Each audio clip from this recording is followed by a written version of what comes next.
Obviously, presidential politics factored into our coverage this season, and when the field was very crowded, we heard from a number of the candidates.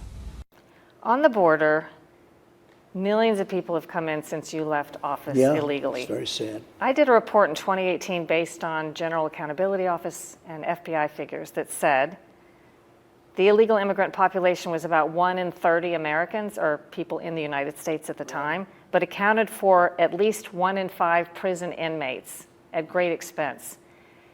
I understand moving forward you would plan to reinstall some of the border controls that you had if you were elected again. All of them. But how do we deal with, or do we deal with, the millions that have come in since? Do we just let that go, or is there a practical way to deal with it? No country can sustain what we're sustaining right now. No country is rich enough. So how do you deal with those, or do you deal with those You have to who get are them already out. here? You have to deport. How? You have to deport. You How know do who did it? identify? You know who Do you did have it? a mass program to You identify have a them? You have to have a mass deportation program. A Rasmussen Reports poll just found that 1 in 3 Democrats say they might vote for you if you were to leave the Democrat Party and run as a third-party candidate. What thoughts do you have about that? If the Democratic Party does not allow me to actually have a fair election, in other words, if they continue doing what they're doing, which is to rig the outcome of the election, then I would look at all options. By the way, we've been asking Joe Biden for an interview since 2019, and we will keep asking. Scott Thuman, Lisa Fletcher here now. We had another fantastic year of great contributions from both of you, so thank you very much again for that. When we started Full Measure this season, we didn't know, obviously, that there was going to be this big story in Israel, but right on the start when that happened, Scott Thuman helped us figure out how to cover this story in a very clear and accurate and fair way. Well, in the days and weeks after October 7th, the growing concern was, and it still is, an expanding war across the world.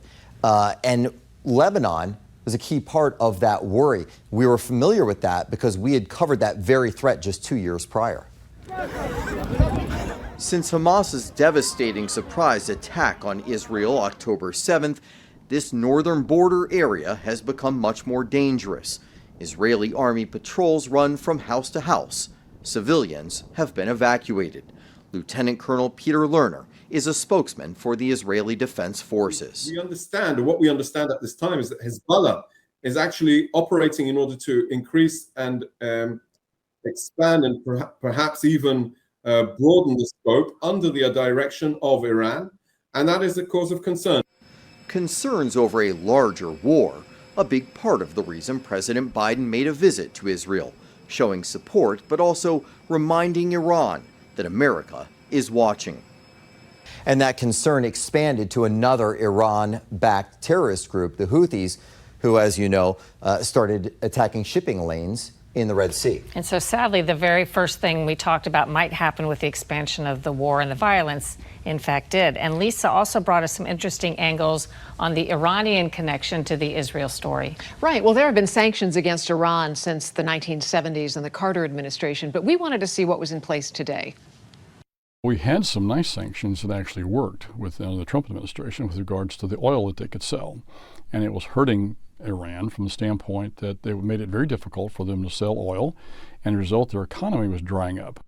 Republican Blaine Luetkemeyer heads a House committee that oversees U.S. sanctions or punishment against Iran. The Biden administration comes in, takes those sanctions off, and suddenly now in the last 3 years, they've actually raised about $80 billion from oil sales that are now, as you say, funding the 3 different terrorist groups. So what sanctions are in place? And I'm not sure we have a whole lot of them left anymore.